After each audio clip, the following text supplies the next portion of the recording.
In question 4, we are told that methane undergoes complete combustion, which we should recognize and know that it is an exothermic process overall. So the overall energy change is negative.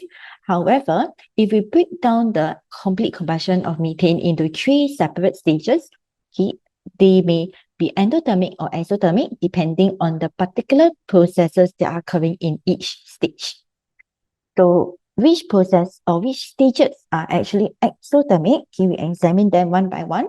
So stage 1, we have methane and oxygen molecules being broken down into single atoms. So this stage 1 represents the bond breaking of all the bonds in the reactants. This is endothermic.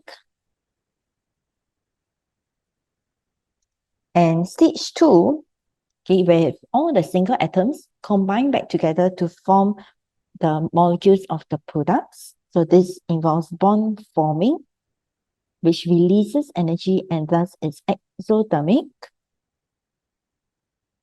And for stage 3, to identify what change is actually occurring, right? If you first to compare the chemical formula of the reactants and products, you may see that they are the same.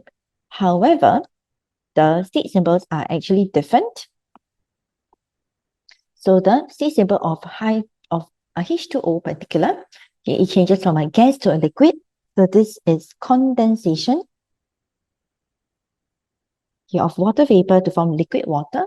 And condensation, the gas particles are losing energy. So as they lose energy, this energy is released to the surroundings, and thus condensation is an exothermic process.